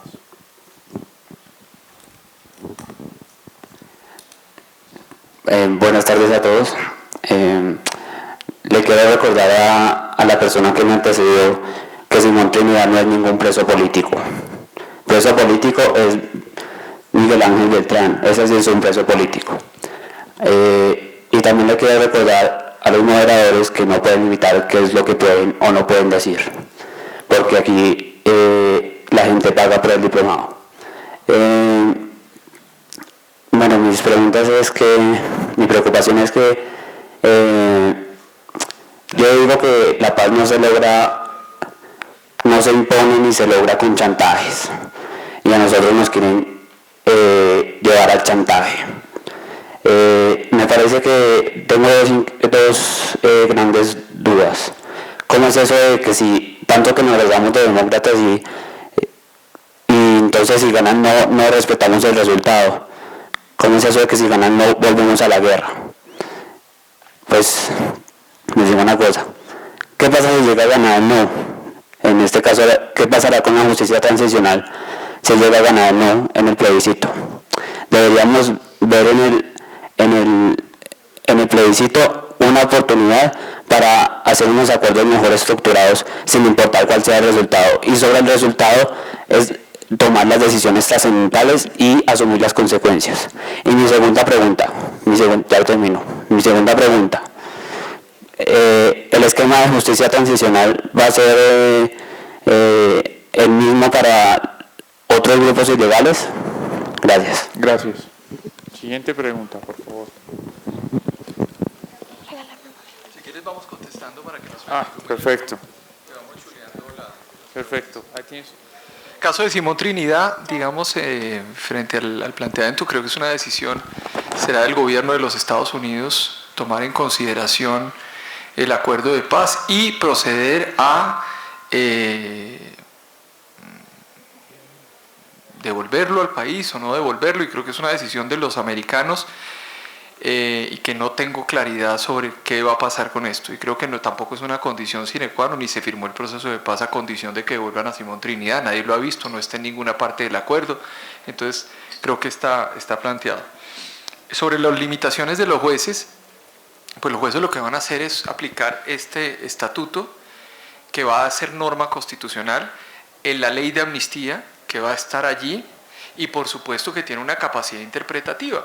Por ejemplo, uno de los elementos centrales, lo dije aquí, el numeral 75 establece dentro del acuerdo que uno de los criterios de interpretación será tener la paz como un derecho fundamental, un derecho síntesis, y esto va a tener una implicación interesante desde el punto de vista de que cualquier discusión tenga a las víctimas y a la paz como centro del debate. Entonces, por ejemplo, casos concretos. Si en un momento determinado se plantea la idea de que no va a haber el reconocimiento público ante víctimas en la sala de reconocimiento, el juez puede decir: yo insto a quien reconozca esa verdad a que lo haga públicamente delante de las víctimas, a pesar de que hay un espacio de discusión. Dos, el tema de las acciones, por ejemplo, de tutela, o las acciones no de tutela, pero las acciones de protección que se incluyen dentro del acuerdo. Allí, por supuesto, podrá en un momento determinado un juez decir: no solamente se aplicará a quien es víctima, porque hay procesos en los cuales vamos a ver víctimas y victimarios. Lo ha explicado claramente, por ejemplo, Iván Orozco en su texto de Justicia Transicional del 2009, en donde hay casos donde hay víctimas y victimarios, entonces no tiene por qué restringirse ese derecho para que la gente tenga la posibilidad de hacerlo. También va a estar marcado por la idea de que la Corte Constitucional pues determine algunos de los elementos, diciendo en pro de las garantías del principio pro homine, mirando algunos de estos temas dentro del acuerdo. Hay una reglamentación muy puntual para que los jueces no vayan a salirse de lo que dice la ley de amnistía, y tendrán que explicar claramente, ahí voy rápidamente a lo que se planteaba, a que todos los delitos o esa rebelión se haya cometido con ocasión del conflicto armado, como lo reconoce el numeral 39. Entonces esos son como las dos limitantes. Frente a la otra, pues las otras no son preguntas, digamos, la primera no es pregunta, es una especie de justificación de de qué pasaría si gana el no o qué pasaría si gana el sí. Mire, la única realidad es la siguiente: aquí el presidente de la República se llama Juan Manuel Santos, no se llama Álvaro Uribe ni se llama los que se oponen al proceso de paz. Aquí el presidente es el que tiene, en virtud de la Constitución política, el artículo 189, la posibilidad de negociar o no la paz en Colombia. El único que tiene la fórmula para poder renegociar algo es el presidente. Humberto de la Calle dijo recientemente que no había posibilidad de renegociación alguna. Entonces uno tiene que ser coherente, digamos, también frente a ese tipo de cosas y decir lo siguiente: hay un mandato que hay que respetar. Yo, por ejemplo, defiendo el mandato del pueblo. Si el pueblo dice sí, hay que respetar el mandato del pueblo. Si el pueblo dice no, hay que respetar el mandato del pueblo.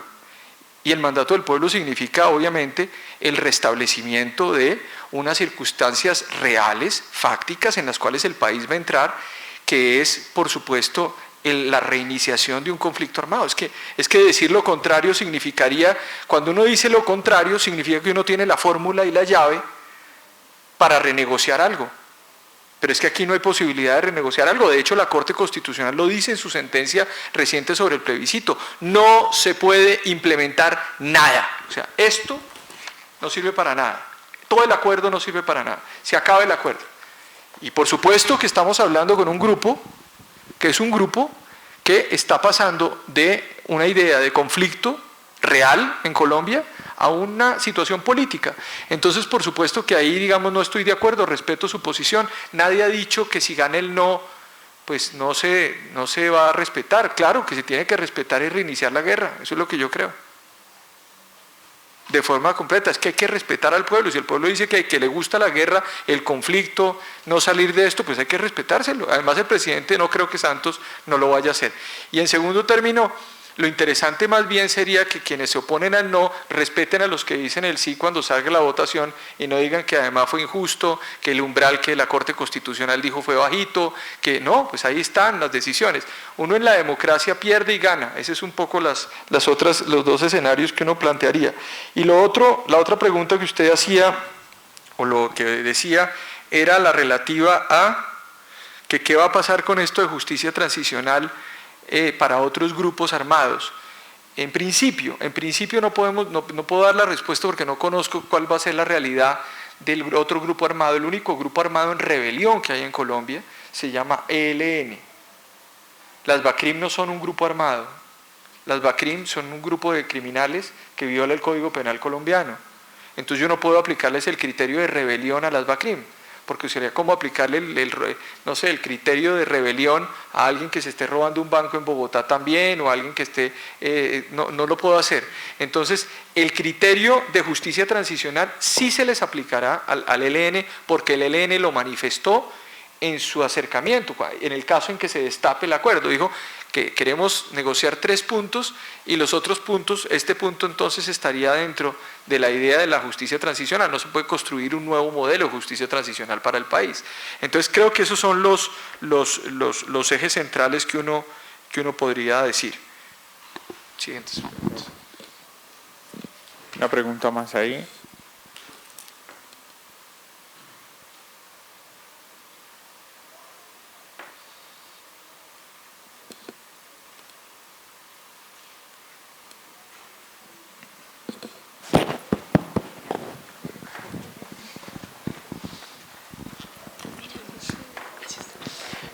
Bueno, buenas tardes, mi nombre es John Mario Alarcón y bueno, tengo un cuestionamiento. Se supone que dentro de la Constitución se establece el derecho a la paz.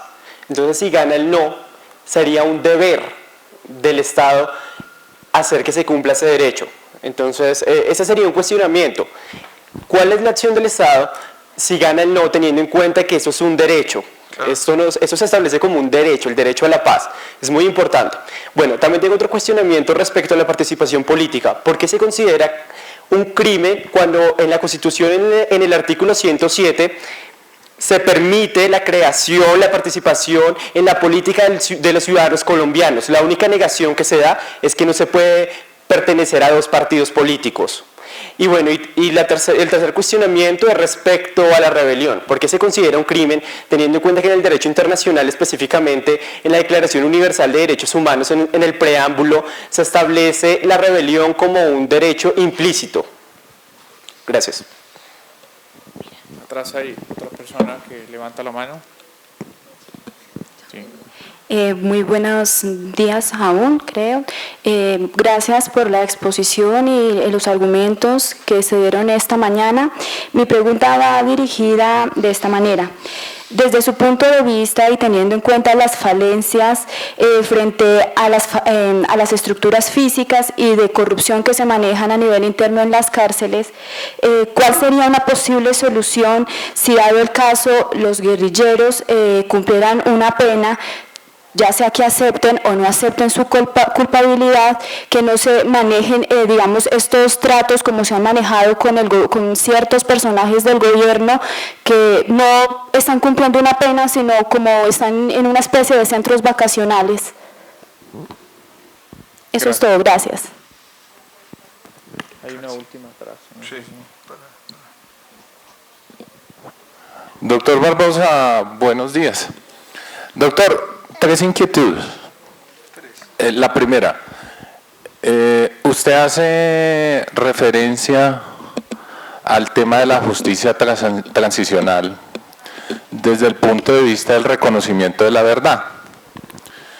¿Por qué no pensar, y esa es mi inquietud, por qué no pensar, si uno ha observado, inclusive en videos que ve en las redes sociales, que algunos altos mandos de las FARC dicen que no aceptan determinado perdón cuando le hacen la inquietud sobre si va a pedir o no perdón a una víctima por sus hechos o por actos cometidos?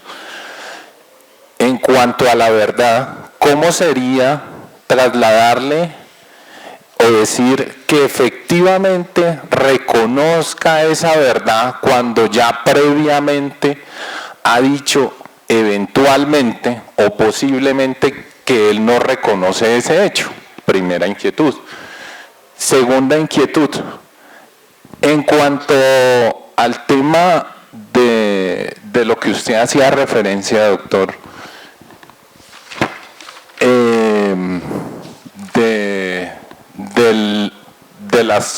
de los acuerdos que hubo en cuanto a las 11 sentencias que se profirió. Si bien es cierto, bien o no, que es una crítica suya, dice que mejor hubieran actuado los estudiantes o un grupo de estudiantes en una universidad para proferir 11 fallos. No, 11 fallos no, 33 fallos. Bueno, 33 fallos o los que sea. Sí.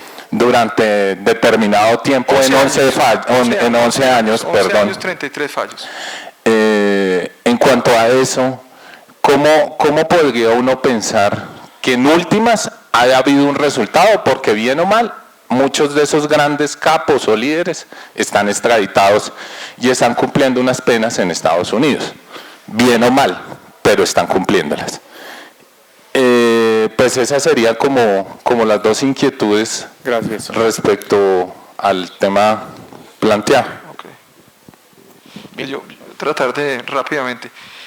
La primera pregunta, que fue la de el deber de paz, el artículo 22 de la Constitución, el derecho y el deber de la paz.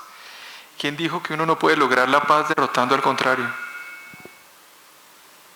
La paz se logra también derrotando al contrario, o sea, uno puede bombardear, eliminar al contrario y lograr la paz. Esa es la alternativa que se da el 2 de octubre para el país. Vamos a lograr la paz ahora, en caso de que gane el no, pues aniquilando al contrario, y el contrario también reaccionará. Esa sería como la alternativa. La paz, porque la Constitución política siempre ha tenido ese artículo en el artículo 22, y Colombia ha estado en guerra en los últimos 25 años, incluso antes. Entonces, el presidente puede decir, ante el no, decir, vamos a buscar la paz por otros caminos. Y eso está bien, que lo diga la gente que se opone al proceso. O sea, a mí lo que no me gusta es que la gente se vuelva un poco vergonzante y le dé pena decirlo. Uno no puede decir que quiere la paz, digamos, en el marco, diga, yo quiero la paz en ese sentido. Bueno, está bien, digamos, eso es válido en las urnas. Yo voto porque yo quiero ver a las FARC 60 años de cárcel en prisión, los quiero ver como ocurrió con la eliminación de los líderes, quiero ver esto, quiero ver lo otro, y voto no. Eso me parece correcto democráticamente, pero no decir yo quiero la paz votando no. Eso me parece, digamos, éticamente complicado. Entonces, digamos, el tema de la paz No es que uno no abandone el deber de paz está, pero ¿cómo se va a lograr? De hecho, el gobierno, el presidente, de los diferentes presidentes que hemos tenido en Colombia, no han desconocido el mandato de paz, porque de hecho se han sentado reiteradas ocasiones para tratar de hacerla. El presidente Pastrana lo intentó en el Caguán, no salió. Lo intentó el presidente Gaviria en Tlaxcala, en Caracas. Lo intentó el presidente Betancourt, a pesar de que no establecía una norma constitucional eso.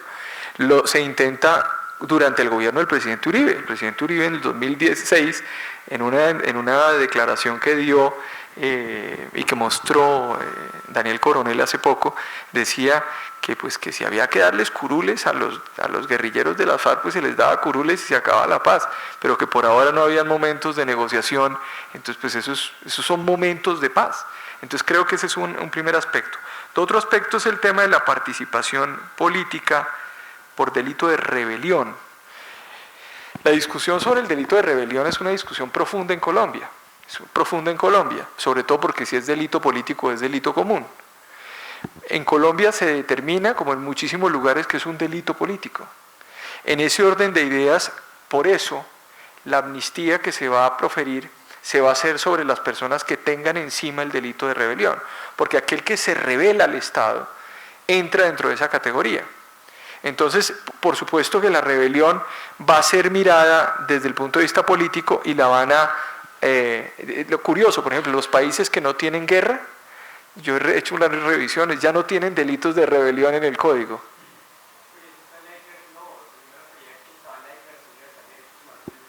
Sí.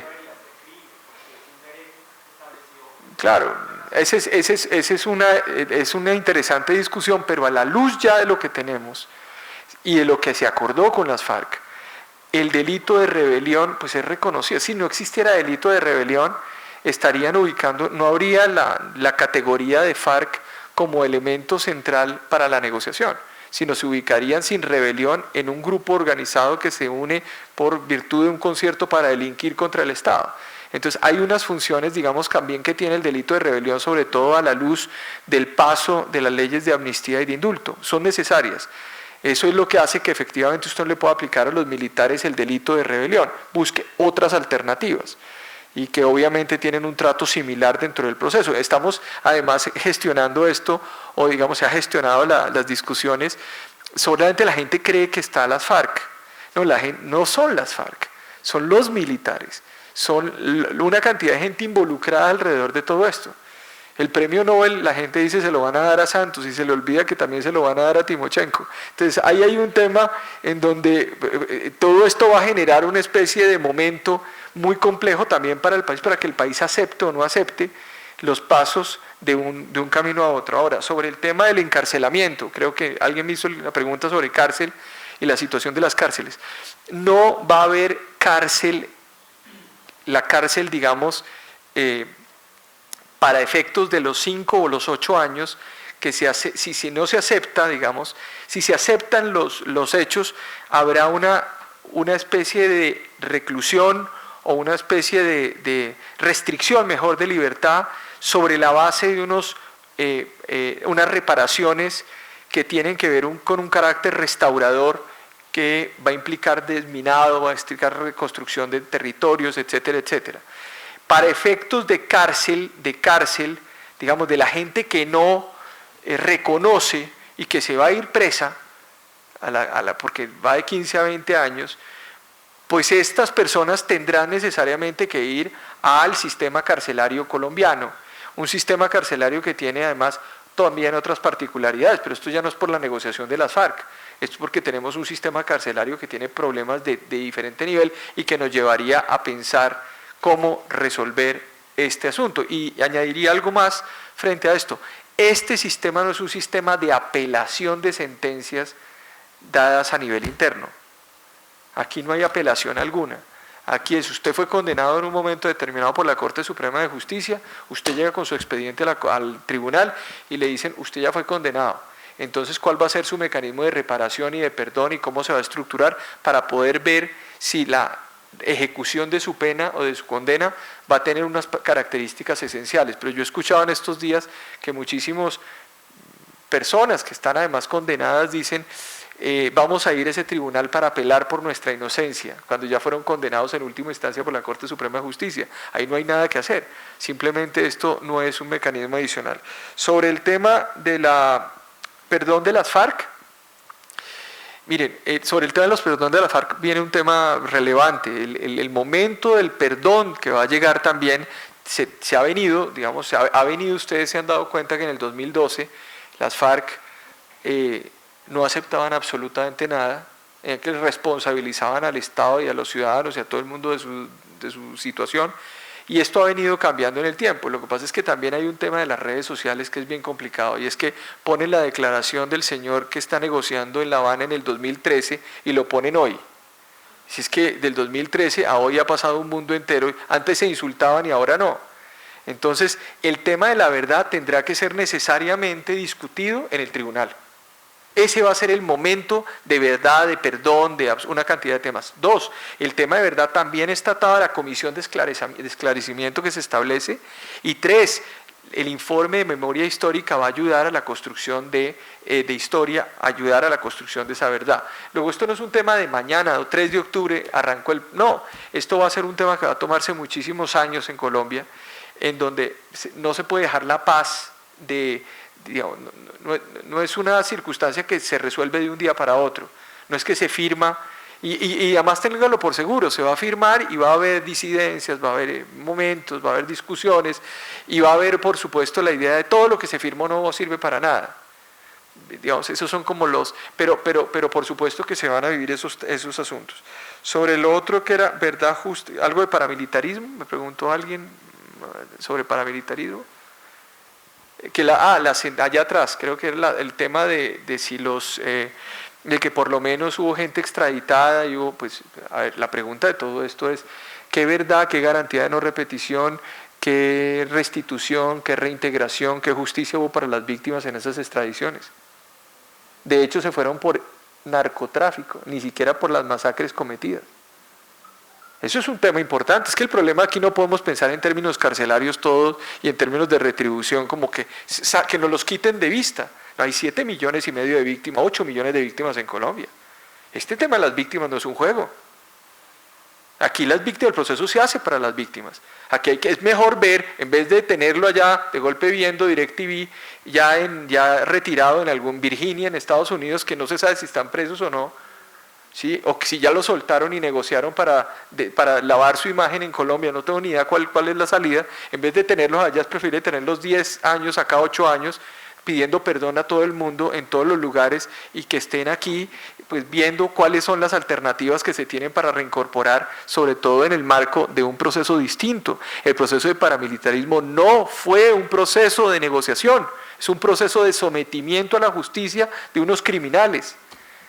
El otro es un proceso de negociación que también se hace con criminales, pero el presidente de la República consideró que son unos rebeldes con los cuales se tiene que sentar a negociar y negocia. Entonces, uno es proceso de sometimiento y otro es proceso de negociación. Lo que yo he dicho es que este proceso de negociación no puede terminar siendo un proceso judicializado al extremo, que termine entonces llevándonos aquí a un deporte muy colombiano, que es el de normatizar absolutamente todo. En el fondo esto es un proceso político con visos de justicia a través de la transición.